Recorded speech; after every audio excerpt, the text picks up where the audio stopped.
की भी जो चीज है, कुछ हम्म। चीजें तो क्लियर है बट कुछ चीजों में ये है कि या हाँ ये चीजों को मैं ज्यादा अच्छे से एक्सप्लेन नहीं कर पाती, या लॉजिक्स जो है एकदम क्लियर नहीं है।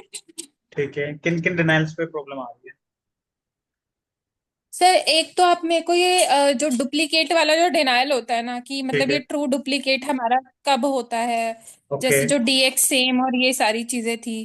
एक ये हम्म। जो एड ऑन कोड वाली जो सीपीटी होती है, हम्म।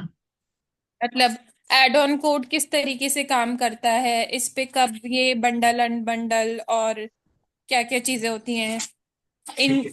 मतलब मेडिकेयर का भी, मेडिकेयर के अलावा भी थोड़ा सा ये प्रिवेंटिव विजिट्स वाले जो चीजें हैं ओके। जो सो हमने तुमने यहाँ पे बताया, एक करी तो थी। तुम्हें डुप्लीकेट में इशू आ रहा है और इंक्लूसिव में और एड ऑन कोड में, राइट?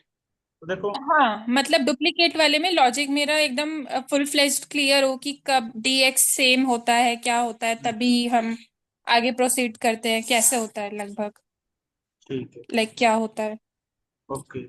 ठीक है, तो सम स्टार्ट करते हैं add-on से। तो देखो, जो एड ऑन कोड होता है ना, एग्जांपल के लिए, अभी आप कहाँ पे, पैसिफिक में हो? हाँ जी सर, पैसिफिक में ही है, और उसमें ना बंडलिंग वाले वो ज्यादा आते हैं मेरे वाले उसमें, okay. Add on code bundle ये वाली चीजें ज्यादा हैं। तो ठीक। अभी तो वही है ना, पहले तो ट्रेनिंग फेज क्लियर होना चाहिए। ठीक है, देखो, सबसे पहले कोई अगर सीपीटी एड ऑन कोड है, ठीक है, तो वो आपको हाँ। कैसे पता चलेगा? या तो आपके एसओपी में अपडेट होगी कि दी सीपीटी जरा एड ऑन हम्म। कोड, या आप वेरीफाई कर सकते हो गूगल से कौन सी सीपीटी एड ऑन कोड होती है। जैसे एग्जांपल के लिए मैं बताऊं, एक सीपीटी होती है G2211। ठीक है, ये यस सर, सीपीटी होती है राइट। Add on code. ये बिल्ड होती है ऑफिस विजिट के साथ। ऑफिस विजिट के साथ बिल होती है, वो ये शो करती है कि इसकी जो ऑफिस विजिट बिल हुई है उसकी कॉम्प्लेक्सिटी क्या है। ठीक है, मतलब कि वो खाली अगर बिल होगी तो हो सकता है इंश्योरेंस उसको पे ना करे। वो बिल होती है केवल ऑफिस विजिट के साथ, 99211, 99212। ऑफिस विजिट पता है आपको कौन कौन सी सीपीटी होती है? यस ऑफिस सर, विजिट मतलब को। 99202 से 15 तक। हाँ, न्यू पेशेंट एस्टेब्लिश पेशेंट उसमें आ जाता है। ठीक है, तो अगर ऑफिस विजिट कोड पेड है और अगर ईएनएम कोड डिनाइड भी है कि it is an add on code, और मेन जो प्राइमरी सीपीटी वो पेड है, तो हम एड ऑन कोड को एडजस्ट कर देंगे। तो सर पेड में एक चीज इसमें ना मेरे को ये चीज होती है कि कई बार क्या होता है, ये बिना मॉडिफायर के भी पेड होती है, और कई बार ये मॉडिफायर के साथ भी पेड होती है। तो कौन क्या से? हमें वहां पे कुछ एडिशनल प्राइमरी ईएनएम? प्रोसेस। अच्छा, देखो, अगर वो मॉडिफायर के साथ, मॉडिफायर हम तब यूज करेंगे, पहली बात तो आप कौन से मॉडिफायर की बात करो। अगर 25 की बात करें, वो तो हम इसलिए बिल हाँ हाँ, करते हैं 20। कि अगर वो किसी और सीपीटी के साथ भी बिल हुई। ठीक है, तो वहां पे मॉडिफाइड 25 लगाएंगे, ये शो करने के लिए, प्रोवाइडर इसलिए 25 लगाता है, ये शो करने के लिए कि ये सीपीटी अलग से बिल हुई है और इसकी पेमेंट उन्हें करनी है। अदरवाइज इंश्योरेंस क्या करता है, अगर हम मॉडिफाइड 25 में लगाएंगे, इंश्योरेंस क्या बोलेगा कि हमने दूसरा प्रोसीजर पे कर दिया है। तो जब जैसे मान के चलो पेशेंट गया है अपनी कोई चेकअप करवाने के लिए, एग्जाम्पल के लिए, ठीक है, तो हम्म। जो दो डॉक्टर क्या करेगा, दो सीपीटी बिल करेगा। एक तो पेशेंट डॉक्टर के पास आया, जो उसने विजिट करी, उसकी सीपीटी बिल करेगा प्रो डॉक्टर। और एक करेगा जो भी उसने चेकअप करवाया। तो अगर केवल यहाँ पे मॉडिफाइड ऐड नहीं करा है और डॉक्टर क्या करेगा, दोनों सीपीटी बिल करे, तो इंश्योरेंस बोलेगा जब उसने ऑलरेडी चेकअप कराया है तो हमने उस सीपीटी को पेमेंट कर दी है, तो हम ऑफिस विजिट को क्यों पे करें? क्योंकि अब डॉक्टर को उस पर भी पेमेंट चाहिए। तो हम यहाँ पे मॉडिफाइड 25 पे यूज करते हैं, ये शो करने के लिए कि इस विजिट के भी हमें पेमेंट चाहिए और जो हमने चेकअप करवाया उसकी पेमेंट चाहिए, दोनों को अनबंडल दिखाने के लिए। ओके। इसलिए ईएनएम के साथ हाँ, ये 25। दोनों सेपरेट है। हाँ, दोनों सेपरेट, राइट, ये शो करने के लिए। ठीक है ठीक है। सर, तो क्या होता क्या है कि जैसे मॉडिफाइड 20, कई बार वो मॉडिफाइड 25 के बिना भी पेड होती है, और कई बार वो मॉडिफायर 25 के साथ पेड होती है। तो उसमें हम्म। अगर G2211 डिनाइड है, हम्म।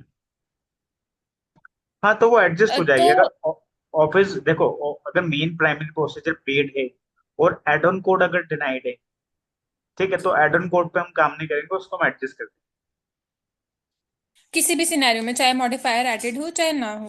हाँ, बट राइट। ये आपको पता होना चाहिए कि वो सीपीटी एड ऑन कोड है, ऐसा नहीं कि वो कोई एड ऑन कोड ना हो और आप उसको डायरेक्टली एडजस्ट करो। क्यों? You should be make sure that that CPT वो एड ऑन कोड सीपीटी, ये आपको कंफर्म होना चाहिए। Okay sir. ठीक है, ये तो हो गया हाँ एड जी। ऑन कोड का। ठीक है, देखो अब आते हैं हम उस पे, डुप्लीकेट पे। डुप्लीकेट का क्या होता है? ये- जब कोई भी सीपीटी डिनाइड होती है डुप्लीकेट के, उसके बहुत सारे सिनेरियो हो सकते हैं। वो डुप्लीकेट के, अब बहुत सारे सिनेरियो में क्या बताऊं मैं, जब भी सीओ 18 का डिनर आता है, मान के चलो एक क्लेम बिल कर दिया, ठीक है। अब एक क्लेम अगर बिल हो गया है, तो इंश्योरेंस ने अगर उसको ऑलरेडी प्रोसेस कर दिया है, लेकिन हमने गलती से उसको दोबारा से बिल कर दिया, मतलब प्रोसेस कर दिया, पेमेंट कर दिया, डिनाइड कर दिया, कुछ भी कर दिया मान के चलो। अब प्रोवाइडर ने ठीक है सर। दोबारा दोबारा से गलती से डिनाइल, सॉरी, प्रोवाइडर ने गलती से दोबारा से बिल बिल कर कर दिया दिया। पेड़ को, तो हाँ इंश्योरेंस जी। उसको दोबारा से सीओ का डिनाइल दे देगा कि हमने इसको ऑलरेडी प्रोसेस कर दिया, आपने दोबारा से बिल कर दिया। सीओ का डिनाइल दे देगा कि you have already process this. वहां पे वो डुप्लीकेट होता है क्योंकि हम ऑलरेडी उसको बिल कर चुके हैं। फिर हम ओरिजिनल क्लेम देखेंगे, ओरिजिनल क्लेम का क्या स्टेटस है, उसके हिसाब से काम करेंगे। तो डुप्लीकेट नाम से तो पता सर चल इस रहा है। हाँ जी। बोलो। अब इसमें भी सिनेरियो होगा है कि जो दोबारा बिल हुआ है तो वो तो एग्जैक्ट कॉपी ही हो गया, हाँ। बट सेम डॉस पे जैसे हम्म, होता है ना कि हाँ एक क्लेम सेम सीपीटी मिल रही है हाँ और वो पेड है, हाँ, और मैं उस पे ही दूसरा आ रहा वाला हूँ। जो है वो। हाँ, इसके बाद मैं उस पे ही आ हाँ रहा था। जी। एक तो ये सिनेरियो हो गया कि हमने ऑलरेडी हम्म, 250 डॉलर का क्लेम बिल कर रखा है, तो सीपीटी वो ऑलरेडी प्रोसेस हो चुका है, प्रोवाइडर ने दोबारा से उस पर बिल कर दिया और वो हो गया डिनाई। और इंश्योरेंस इस सिनेरियो पे तुम ओरिजिनल के हिसाब से काम कर। अब क्या होता है कि ये हमने एक क्लेम बिल कर दिया प्रोवाइडर ने March 17 की डेट ऑफ सर्विस पे, ठीक है, वो हो गया, पेड हो गया। अब दूसरी हमने चेक करा, दूसरे विजिट पे सेम डेट ऑफ सर्विस पे एक और क्लेम बिल हुआ है, ठीक है, वो हो गया डुप्लीकेट का डिनाइल। तो सबसे पहले हम चेक करेंगे कि क्लेम डिनाइड डुप्लीकेट का क्यों। क्या सेम डेट ऑफ सर्विस पे कोई और सीपीटी बिल है या नहीं है? अगर कोई भी नहीं मिलती है सेम डेट ऑफ सर्विस में, कोई सीपीटी कुछ भी नहीं मिलता है, तो सबसे पहले हम फॉलो करेंगे पेयर के साथ, इंश्योरेंस के साथ, कि इस डेट ऑफ सर्विस में तो कोई सीपीटी बिल नहीं है, तो आप डुप्लीकेट कैसे डिनाइल दे रहे हो, आप इस पर पेमेंट करो। इन केस कोई अगर कोई सेम सीपीटी बिल्ड नहीं है ना सर?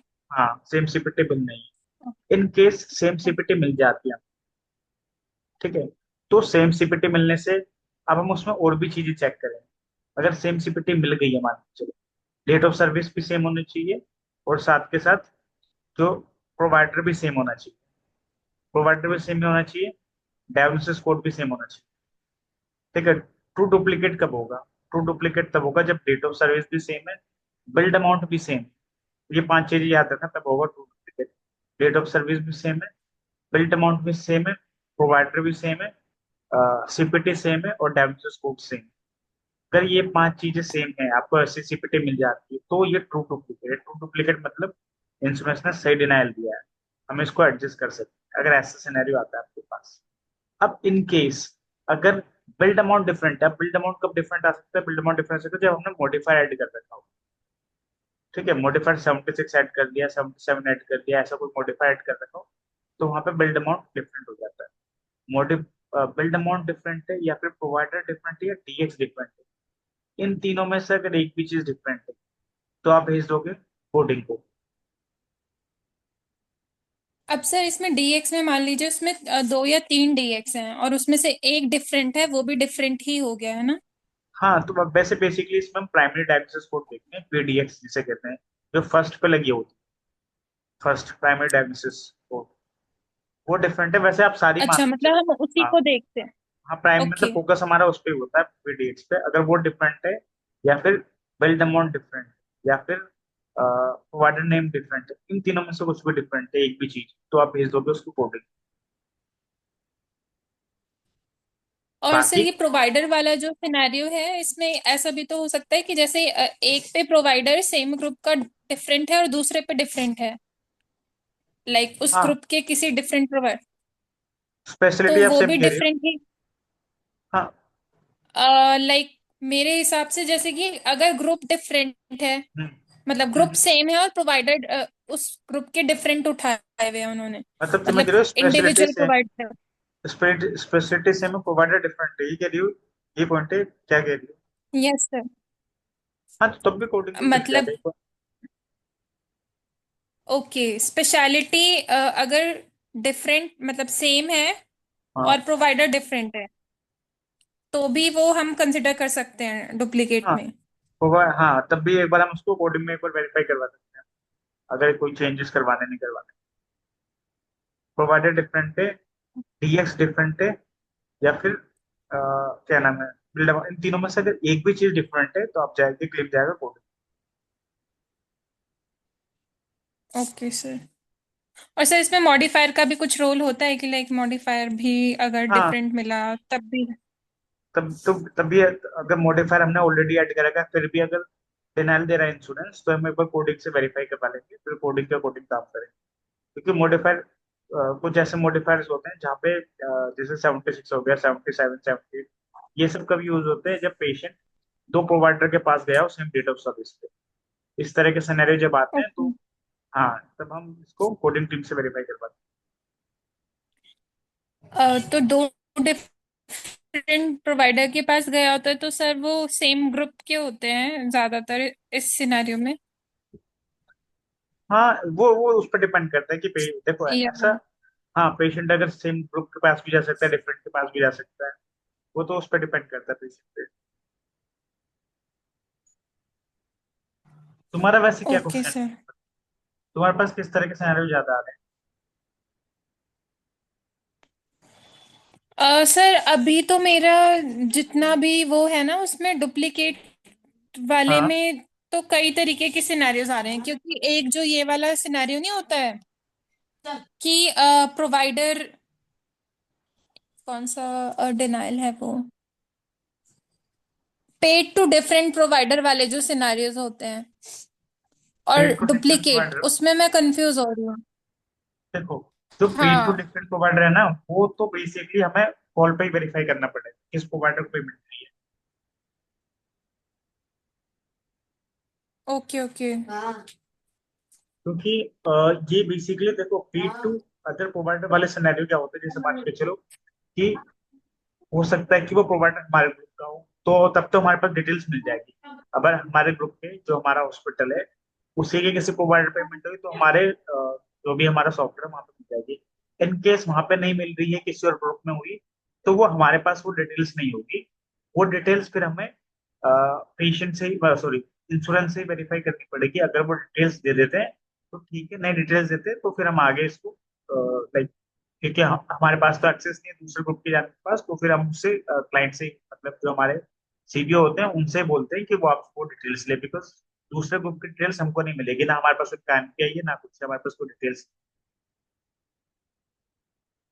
ठीक है, अब यहाँ पर ये होता है कि जहाँ पे जैसे आपका जो भी प्रोसेस है उसमें P2 और अंडर प्रोवाइडर के लिए क्या है, क्या अपडेट है, आपका प्रोसेस इसमें क्या बोल रहा है, क्या?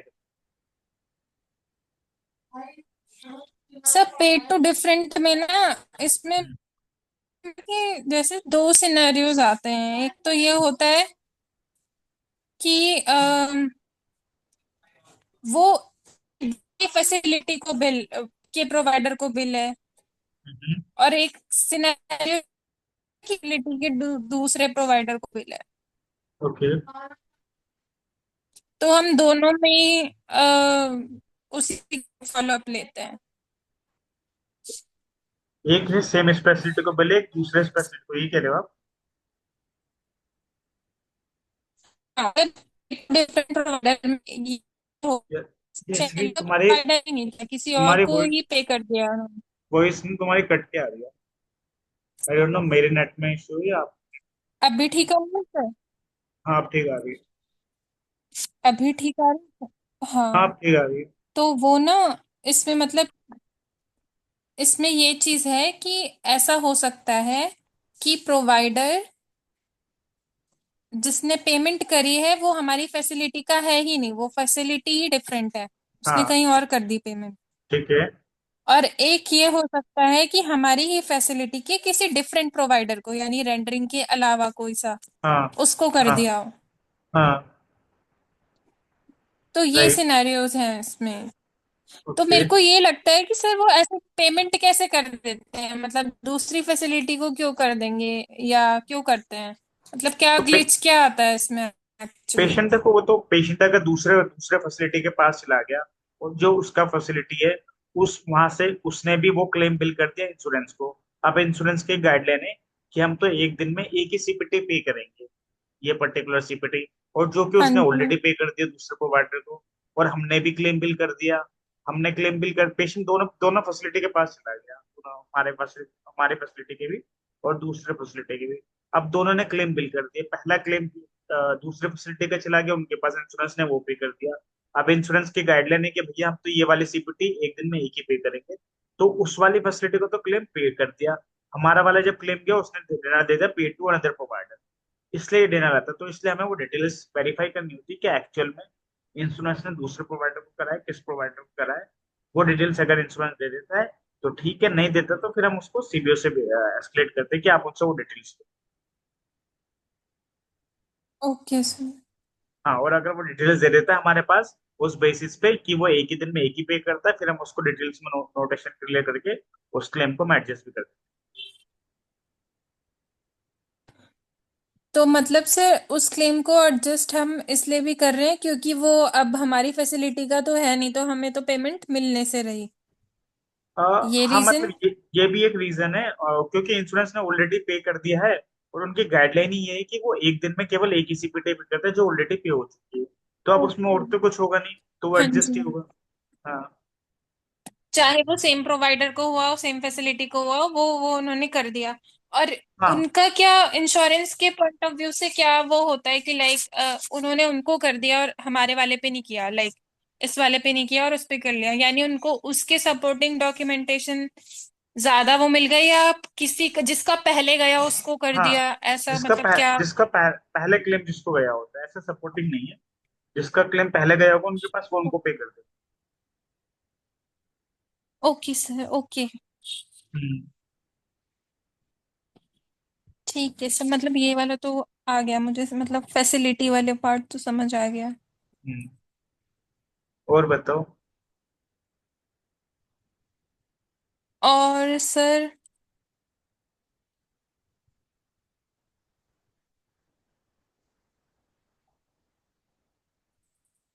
ये जो बंडल वाले सिनेरियोज होते हैं इसमें मैंने देखा थोड़ा सा कि जैसे एक सीपीटी एक के साथ बंडल्ड है और वो सीपीटी किसी और के साथ बंडल्ड है। ओके। ये वाली चीज भी थोड़ी सी मैंने देखी है, तो इसमें किन सिनेरियोज में हम मॉडिफायर लगा देना चाहिए, कौन से इंश्योरेंस पे मॉडिफायर के बगैर भी, इस वाली चीज देखो में थोड़ा सा मेरे को। देखो, जो बंडल्ड है ना, बंडल का हाँ इंश्योरेंस जी। से कुछ नहीं है। सबसे पहले तो आप इस चीज को समझो, ईएनएम कोड क्या हो, ईएनएम कोड की रेंज कितनी। ईएनएम कोड की रेंज होती है 99201 से लेके 99499 तक। ठीक है। जब भी ईएनएम कोड अगर डेनाड होते हैं इंक्लूसिव के लिए, हमारे पास जैसे अवेलिटी टू रिसर्च अवेलिटी टूल हो गया, अनकोडेड प्रो हो गया, सिग्ना में भी एक टूल है जहाँ पे हम चेक कर सकते हैं कौन सी सीपीटी किसके साथ इंक्लूसिव है। अगर यस सर। ईएनएम कोड कोई भी डिनाइड होती है हम्म। इंक्लूसिव के लिए, तो वहां पे हम यूज करते हैं मॉडिफाइड 25। ठीक है। और अगर नॉन ईएनएम कोड डिनाइड होती है इंक्लूसिव के लिए, तो वहां पे हम ऐड करते हैं मॉडिफाइड 59। तो पहले तो बात है इस चीज को याद रखना कि 25 किसके साथ यूज होता है और मॉडिफाइड 59 किसके साथ। ठीक है ठीक है। सर। अब फिर मॉडिफाई आज, 59 नॉन ईएनएम कोड के लिए, और ईएनएम के हाँ, लिए हमेशा 25। 25 उसको हम चेक करते हैं। जैसे मान के चलो कोई सीपीटी ऐड होगी इंक्लूसिव के लिए, तो इंक्लूसिव कर लिए ऐड हो गया इंश्योरेंस। इंक्लूसिव का मतलब क्या होता है? इंक्लूसिव का मतलब ये होता है कि इंश्योरेंस बोल रहा है कि हमने इस सीपीटी की पेमेंट किसी और सीपीटी में कर दी। तो हम क्या करेंगे, हमारे पास जो जो टूल्स है, हम उस डेट ऑफ सर्विस में जो सीपीटी बिल हुई है हमारे क्लेम फॉर्म में, वो चेक करेंगे। मान के चलो एक ही सीपीटी बिल हुई है और दूसरे सीपीटी उस डेट ऑफ सर्विस में उस क्लेम फॉर्म में कोई ठीक है। बिल ही नहीं हुआ। ठीक है।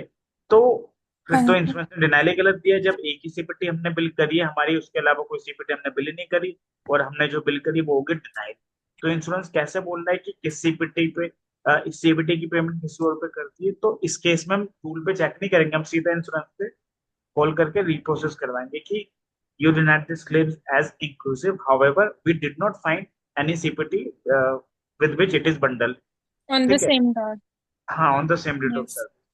ठीक है, तो हम क्या करेंगे, इंश्योरेंस को रिप्रोसेस करेंगे। इन केस और सीपीटी बिल होती है और वो पेड होती है, तो हम उस टूल में डालेंगे, अनकोटेड प्रो हो गया, एसएचओ टूल हो गया, इन सब में डालेंगे और चेक करेंगे कि हमारी सीपीटी किसके साथ इंक्लूसिव है। वहां पे वो दिख जाता है कि इसके साथ ये डिसअलाउ हुआ है।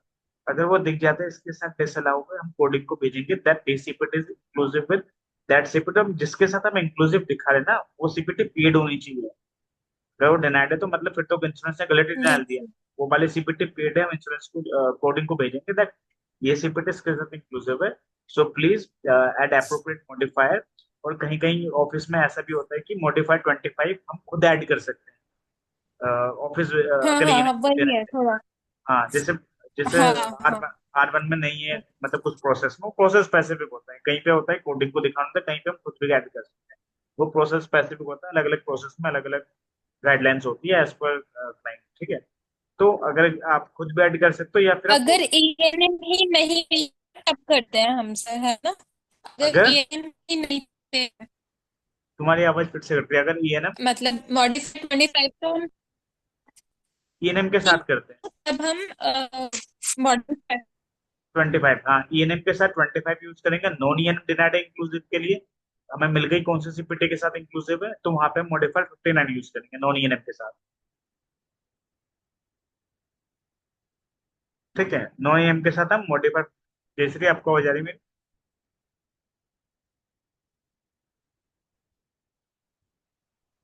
हेलो।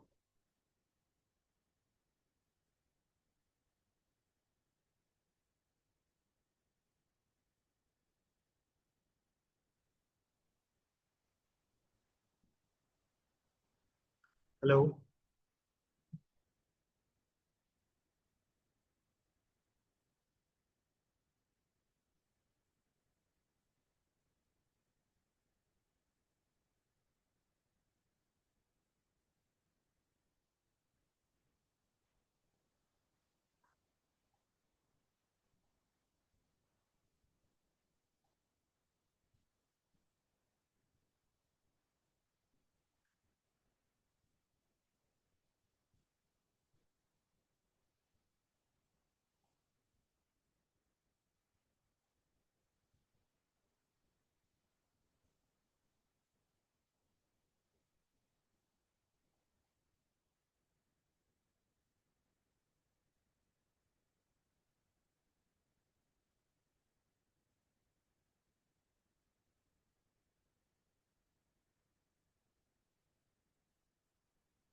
हेलो।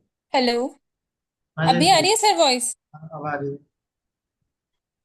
नेटवर्क का हाँ इशू हो जी रहा है क्या? सर, तो हाँ मुझे लग रहा है नेट का इशू हो रहा है। मैं करती हूँ सर इसमें ना, हाँ। एड ऑन कर लेती।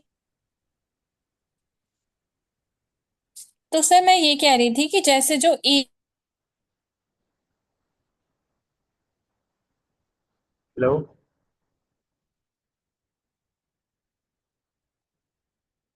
हेलो।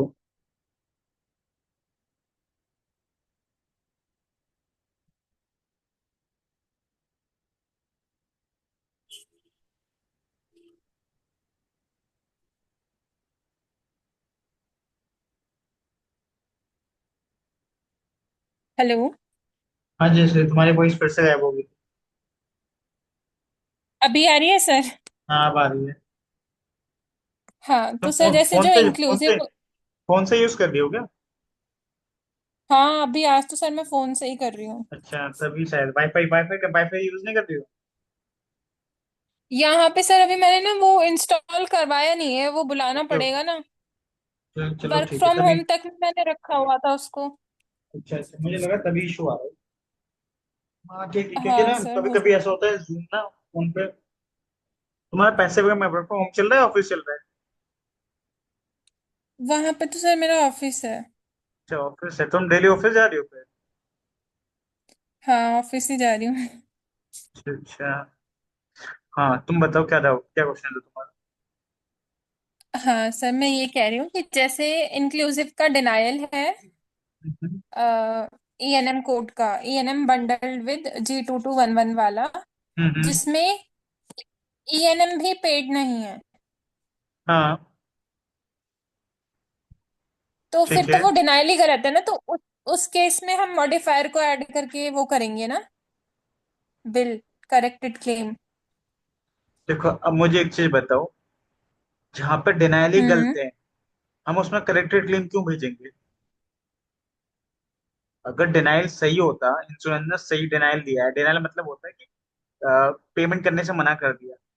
अगर डिनाइल सही दिया है मतलब हम्म। इंश्योरेंस ने सही सही, तब वहां पे हम चेंजेस करेंगे ना। जहाँ पे इंश्योरेंस ने गलत डिनाइल है, वहां तो हम इंश्योरेंस से बोलेंगे कि आपने डिनाइल गलत दिया, आप इसको क्लेम को रिप्रोसेस करवाओ। तो यहाँ पे तुम रिप्रोसेस करवाएंगे ना। हाँ, यहाँ पे तो सर ये बोलेंगे कि ये सीपीटी आप पे कीजिए, क्योंकि हाँ ये इसके साथ बंडल है, तो ये तो पे है ही नहीं। तो मैं, राइट, तो हम इसमें मेरा करेक्टेड ये क्लेम क्यों भेजेंगे? हाँ। तो ऐसा हो सकता है कि हम इस पे कॉल करें और वो बोले कि आप इसमें मॉडिफाइड 25 ऐड कर दीजिए, तो ये पे हो जाएगी। नहीं देखो, मॉडिफाइड 25 हम तब तब का यूज करेंगे जब हमारे उसके बगल उसके साथ कोई सीपीटी हो, वो पेड हो।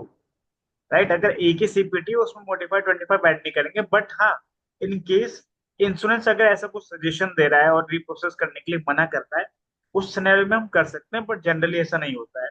हमें उससे बोलना है कि why do we use modified 25, you should reprocess this claim, none of the other CPT is paid on that date of service, so you have to reprocess the claim. But अगर वो फिर भी मना करते हैं कि हम इसको रिप्रोसेस नहीं करेंगे, आप इसमें ऐड करो, ये करो, तो हम कोडिंग से वेरीफाई करा सकते हैं उस सिनेरियो पे। बट हमारी जो प्रायोरिटी होगी, एक ही सीपीटी पेड है, और सॉरी एक ही सीपीटी बिल्ड है और वो डिनाइड है इंक्लूसिव के लिए, कोई और सीपीटी पेड नहीं है उस डेट ऑफ सर्विस में, तो हम सीधा इंश्योरेंस को रिप्रोसेस करवाएंगे। और ऐसे डिनाइल बहुत कम ही आते हैं बेसिकली। ओके। नहीं सर, मतलब जैसे ईएनएम है और जी कोड है, दोनों हाँ है, तो और वो भी तो डिनाइड है ना, डिनायल हमारे डीडब्ल्यू। पास, हाँ, वो हम्म डिनाइड है कि हम्म, ये आपस में बंडल्ड है, और वहां हाँ पे ईएनएम भी पेड नहीं है। हाँ। तो हम मतलब कॉल करेंगे, या फिर हम उसमें मॉडिफायर ऐड करके बिल कर कॉल सकते हैं कॉल कि कॉल भाई कॉल ये, कॉल करके कॉल रिप्रोसेस करवाएंगे। करेंगे हाँ कि बंडल के लिए डिनायल तब दिया गया होता जब ये हमारा कोई एक सीपीटी पे होती, हाँ इसमें से ईएनएम पे। राइट। Okay sir. ठीक है, और बताओ, और किस सिनेरियो में डाउट आ रहा है? और सर मैं थोड़ा अपने रिव्यू पार्ट को लेकर वो हूँ, कंसर्न्ड हूँ, और हम्म कुछ बेसिक टर्मिनोलॉजीज में, जैसे ये जो हमारी ईडीआई होता है सर, हम्म तो हम्म ईडीआई का लाइक पर्पस एग्जैक्टली क्या होता है, और ये क्लियरिंग हाउस से कैसे अलग है, लाइक किस देखो तरीके जो से ये वर्क करता जो है। क्लियरिंग हाउस है, क्लियरिंग हाउस बेसिकली ये इसका क्या काम होता है कि जो जब भी कोई क्लेम होता है ना, जब भी हम बिल करते हैं इलेक्ट्रॉनिकली, हम्म। तो उसमें क्या होता है कि कई बार अगर हमने सारे, clearing house basically gate keeper होता है, ये क्या करता है, चेक करता है कि जो क्लेम हम इंश्योरेंस के पास भेज रहे हैं, ठीक है, वो हम्म। सब कुछ उसमें सारा डिटेल सही है या नहीं है। जैसे एग्जांपल के लिए डीएक्स है, वो आईसीडी 10 ने एक हर बीमारी के लिए अलग अलग डीएक्स स्पेसिफिक कर रखी है। कि एग्जांपल के लिए मैं लेता हूँ, डायबिटीज है कोई, उसके लिए E21.010 ये डीएक्स कोड है। हर चीज के लिए अलग अलग डीएक्स कोड स्पेसिफाई कर रखी है। अब मान के चलो कोई हमने क्लेम फॉर्म में गलती से कोई ऐसी डीएक्स यूज कर ली जो कोई एग्जिस्ट ही नहीं है, मतलब उसके वो डीएक्स एग्जिस्ट ही नहीं करती है, जो आईसीडी 10 के वो उसमें जो ने हर डीएक्स को क्लासिफाई कर रखा है। तो उस सिनेरियो पे क्या होगा, हमें अगर वो क्लेम इंश्योरेंस को चला जाएगा, वो डायरेक्ट पहले डिनाइल कर देगा। तो क्योंकि ये जो टाइम लंबा प्रोसेस जाएगा, इससे पहले क्या होता है, जो हमारा क्लियरिंग हाउस होता है वही पहले रिजेक्ट कर देता है। क्लेम को वो रिजेक्ट कर देगा, रिजेक्शन में भेज देगा, that is EDR, EDR rejection. उसके बाद जो हमारी रिजेक्शन टीम होती है वो रीजन भी दे देगा वो, कि डीएक्स का डिनाइल है, या डीएक्स की वजह से रिजेक्ट हुआ है, या जिस वजह से भी रिजेक्ट हुआ है। ठीक है, फिर हम उसको ठीक करेंगे और फिर हम उसको रीसबमिट कर देंगे। ठीक है। कभी कभी ऐसा होता है कि हमने नाम की जगह कुछ गलत लिख दिया, या फिर पेशेंट ही एक्टिव नहीं है उस डेट ऑफ सर्विस पे, तो वहां पे वो डिनाइल दे देगा दैट मेंबर नॉट एक्टिव, या मेंबर आईडी इनकरेक्ट अगर हमने मेंबर आईडी के लिए डाल दी, जैसे मेडिकेयर की जो मेंबर आईडी का फॉर्मेट है उसकी जगह हमने कोई और फॉर्मेट डाल दिया। ठीक है। कुछ भी ऐसी चीज हमने क्लेम फॉर्म में गलत मेंशन कर दी, ठीक है, जो कि नहीं होनी चाहिए जिस फॉर्मेट में जो एक्सपेक्ट करता है वो, तो इंश्योरेंस उसको रिजेक्ट करे। लंबा प्रोसेस है, इससे पहले हमारा जो क्लियरिंग हाउस है वो रिजेक्ट कर देगा, फिर हमारी रिजेक्शन टीम उस रिजेक्शन के बेसिस पे काम करेगी, फिर दोबारा से उसे भेजेगी, वो क्लियरिंग हाउस से पास होगा। अगर सारी चीजें ठीक है तो क्लियरिंग हाउस उसको इंश्योरेंस के पास भेज देगा। मतलब सर एक तरीके से हमारा अपना सेल्फ ऑडिट ही हो गया कि हमने क्लेम हाँ, को सही तरीके से भेजा है या नहीं। Right, gate keeper okay. तभी मैंने बताया। यस। और जो पेयर आईडी है वो मतलब हमारे इंश्योरेंस का एक यूनिक आइडेंटिफायर है, राइट। जिसका पर्पस ये है कि क्लेम जो है हमारा सही ही जगह पर गया है। हाँ, जैसे मेरे को अगर आपको जाए। रीच करना है, मेरे को आपको रीच हाँ। करना है, तो आपका एक स्पेसिफिक नंबर है, मैं उस नंबर पे कॉल करूंगा आपसे बात करने के लिए। ठीक है, मेरे को आपकी ईमेल एड्रेस पे कोई मेल करनी है, आपकी एक ईमेल आईडी है, मैं उस पर मेल करूंगा। तो ऐसी इंश्योरेंस बोलता है कि अगर आपको हमें इलेक्ट्रॉनिक क्लेम भेजने, तो हमारी ये पेयर आईडी है, आप इस पेयर आईडी पे क्लेम भेजो, हाँ यहाँ पे हमें क्लेम मिलेंगे। तो ये एक तरह से पेयर आईडी होती है इलेक्ट्रॉनिकली क्लेम भेजने की। Yes sir. ठीक है। हाँ जी। हाँ, और बताओ, और किस सिनेरियो में डाउट आ रहा है आपको? और सर ये एक टर्म आती है इंसेंटिव एडजस्टमेंट। Incentive adjustment. हाँ। तो इस ये भी ना जैसे CO45 या हाँ। सिक्वेस्ट्रेशन की तरह इसमें का अमाउंट डिडक्टेड होता है। ओके। तो ये एग्जैक्टली होता क्या है incentive adjustment? Incentive adjustment sequestration की तरह होता है, राइट? जो बहुत ही हाँ स्मॉल अमाउंट सा मतलब। होता है। हाँ जी।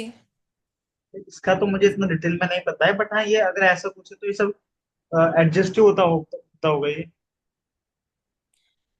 ये एडजस्ट भी नहीं होता सर, ये नेगेटिव में ना शो कर रहा होता है उसमें, और ये मतलब प्रोसेस्ड में डिडक्ट हो जाता है अपने आप ही। लाइक प्रोसेस जिस जो भी करा क्लेम प्रोसेस इंश्योरेंस में ने, उसमें ही ये सिक्वेस्ट्रेशन की तरह डिडक्ट हो जाता है। ओके, हाँ, तो तो मैं फिर वो वही सोचती हूँ कि पीओबी के हिसाब से हम कर देंगे। अगर वो देखो पीआर में तो होगा नहीं, वो CO45 के आसपास उसमें ही होगा, तो फिर हाँ। वो एडजस्ट ही हो जाएगा। पीआर में होगा तो वहां पे हम फिर एनआरपी कर सकते हैं, अगर सेकेंडरी है, नहीं तो बिल टू पेशेंट। इसका तो मेरे को इतना ज्यादा पता नहीं, सेक्टिव एडजस्टमेंट का ना, मैंने कभी, मतलब ऐसा कुछ आया मेरे पास ये कभी। Okay sir.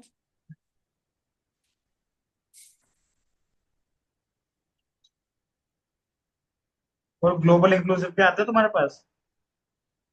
हाँ मतलब अभी तो सर मेरे को ना कोडिंग वाले वो ज्यादा है केसेस। अब जैसे ये वाला भी होता है ना कि मान लो आपकी एएनएम जो है वो एड ऑन कोड जो है वो एएनएम के साथ बंडल्ड है, हाँ। और एएनएम किसी और के साथ बंडल्ड है। हाँ, तो देखो ये चीजें भी होती है। एडरन कोड पे हम काम नहीं करेंगे, हमारा मेन काम है प्राइमरी प्रोसीजर पे काम, क्योंकि वो एडरन कोड बिल ही इसलिए हुई है, वो सिर्फ जो प्राइमरी प्रोसीजर है उसके साथ बिल होना है। तो हम प्राइमरी प्रोसीजर पर ही आप काम करो, कि उस वो इंक्लूसिव है, वो चेक करेंगे किसके साथ इंक्लूसिव है। इंक्लूसिव मिल जाती है जिसके साथ इंक्लूसिव है, और फैसला होता है कोडिंग को भेज दो। अगर नहीं मिलती कोई सिक्योरिटी तो आप पेयर को रीच आउट करके प्रोसेस कर, या फिर आप खुद भी, अगर आपके प्रोसेस में अलाउ है तो आप खुद मॉडिफाई 25 पे ऐड करके कोडिंग को भेज सकते हो, सॉरी, करेक्टली क्लेम भेज सकते कौन से वाले सिनारियो में सर 25 ऐड करके जो बताया आपने? हो। प्रोसेस स्पेसिफिक मैंने कहा, अगर आपके प्रोसेस में अलाउ है, क्योंकि देखो वही है ना, मैंने जैसे पहले बताया, कुछ प्रोसेस में ऐड करना अलाउ होता है। 25 मॉडिफायर खुद से, कुछ कहते हैं कि नहीं आप मत ऐड करो, आप सीधा कोडिंग को भेज दो, कोडिंग जो भी चेंजेस है वो कोडिंग टीम करे।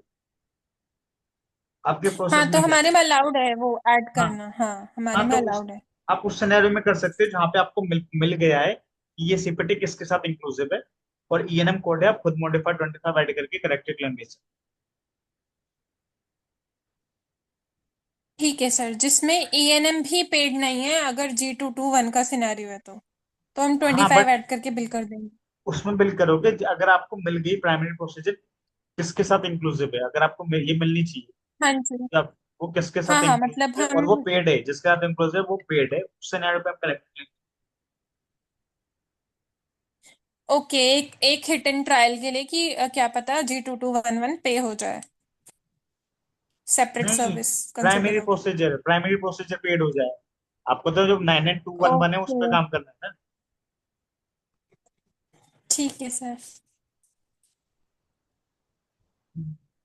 मतलब ईएनएम कोड है और हमारा G2211 का G2211 बंडल के लिए डिनाइड है, और दोनों पे से किसी पे भी पेमेंट नहीं है, तो हम 25 ऐड करके बिल कर सकते हैं, स्टेटिंग कि ये इसके, अगर हमें मिल गया है कि ये इसके साथ बंडल्ड है, सो दैट वो उस पे पेमेंट कर सके ईएनएम पर। तो ईएनएम कोड है वो G2211 के साथ बंडल नहीं, किसी अगर वो किसी और सीपीटी के साथ है, इसके अलावा भी कोई सीपीटी बिल हुई है उसके साथ बंडल है, हाँ। वो पेड है, तब आप करेक्टेड क्लेम भेजो। केवल यही दो बिल है इंक्लूसिव 99211, तो आप उसको रिप्रोसेस करवाओगे। Okay okay. Okay sir. और बताओ। इसमें सर मुझे थोड़ी सी कंफ्यूजन हो रही है कि जैसे ईएनएम है और G2211 है, हाँ ये दोनों आपस में डिनाइड है, मतलब हाँ सिर्फ यही दोनों है, हाँ और ये बंडल्ड का सिनेरियो है, हाँ ये इसके साथ है, और इस सिनेरियो में ईएनएम खुद भी पेड नहीं है, तब हम कॉल करेंगे कि भाई हाँ हाँ ईएनएम ही जब पेड नहीं है तो ये बंडल के लिए डिनाई कैसे हो सकता है। हाँ राइट, कॉल और करेंगे। अगर इनके साथ एक और कोई सीपीटी है, जो हाँ हमें पता चल गया कि लाइक अगर वो पेड है, सीपीटी ए वो है पेड वो है। ईएनएम के साथ, हाँ, हाँ मतलब 99221 टू बंडल्ड वन है, वन है, G2211 भी है, और कोई एक और सीपीटी है नाइन हाँ। लेट्स से कि 20510, वो सीपीटी हो गई पेड हो गई है, 20510 सीपीटी यस। पेड है। और 99211 G2211 99211 डिनाइड है इंक्लूसिव के लिए, आपने चेक करा कि वो उसके साथ इंक्लूसिव है 20610 के साथ, और 99211 में कोई मॉडिफायर ऐड, उस सिनेरियो पे आप मॉडिफायर 25 ऐड करके करेक्टेड क्लेम भेज सकते ओके, ठीक है हैं। सर, कि लाइक उस केस में हम इसलिए कर रहे हैं कि अ, ये तीन उसको सीपीटीज सेपरेट, आपस में एक दूसरे से बंडल्ड है। उसको हाँ, सेपरेट बनाने के लिए ऑफिस विजिट पे। ठीक है सर, ठीक है। ओके।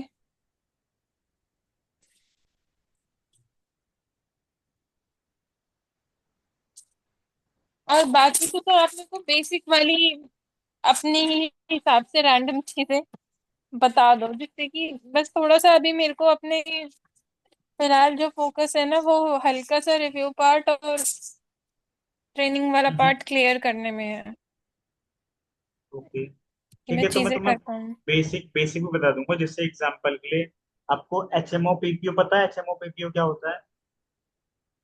हाँ सर, एचएमओ प्लान वो